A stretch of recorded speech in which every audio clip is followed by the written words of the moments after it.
In Georgetown. Kaieteur Radio, 99.1 FM.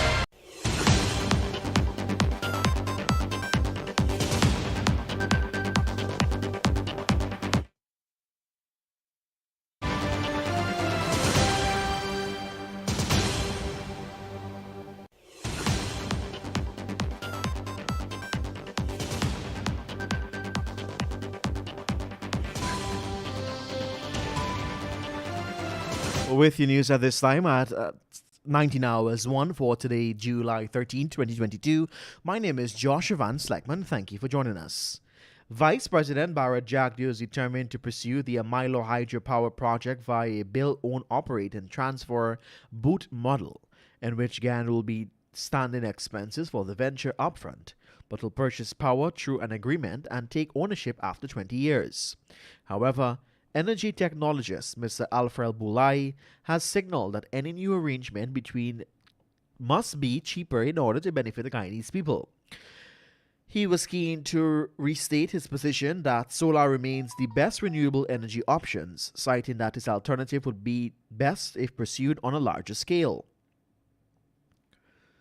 Boulay pointed out that he is not against the Amilo hydropower project, explaining that if the agreement comes in a cheaper rate, it could be beneficial.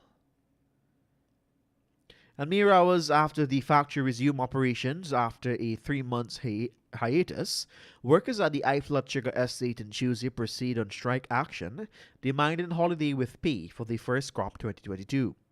In a release, Guysugo expressed quote-unquote grave concern in relation to the strike action taken by the workers. According to Guysugo, with the factory having only ground for 14 hours in the first crop due to the mechanical failure, grinding operations for the second crop were set to commence Tuesday. However, disappointingly, the factory workers decided to proceed on strike.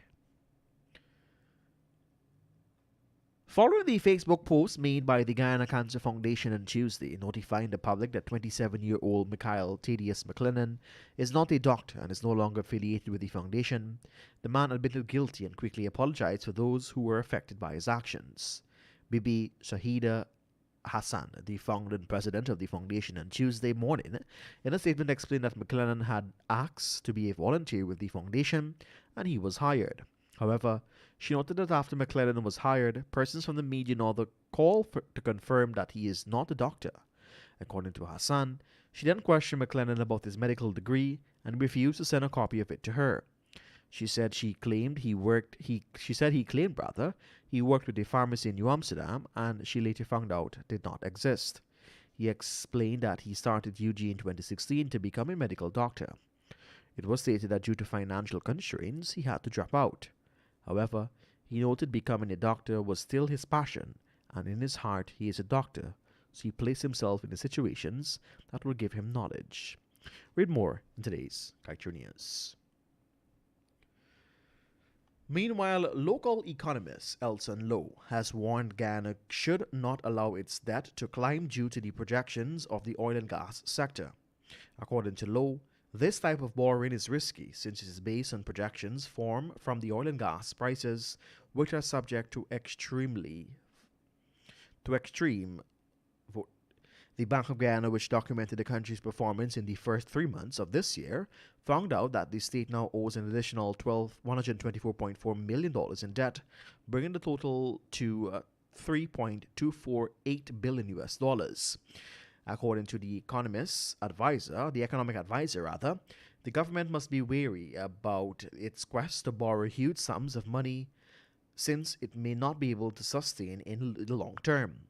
Lowe noted that while Guyana has always been borrowing, new avenues have opened for the country to take on more loans because of its projected gross domestic product growth. He explained, however, that the GDP projections often paint a picture that is totally different from the reality of the country. And finally, at this time, the government of Guyana said it will not allow the current impasse at the level of the parliamentary committee established to initiate the process to bring out a constitutional reform to stop the work being accomplished. This was expressed by Attorney General and Minister of Legal Affairs, Senior Counsel Anil Nandalal, even as he sought to address some of the concerns raised over the current state of the constitutional happening at the level of the committee. Major changes to the Constitution requires a two-thirds majority in Parliament for the passage. The People's Progressive Party Civic enjoys a one-seat majority, which would not get in any way to make this type of changes to the Constitution it promised without the support from the opposition. Besides, when it was in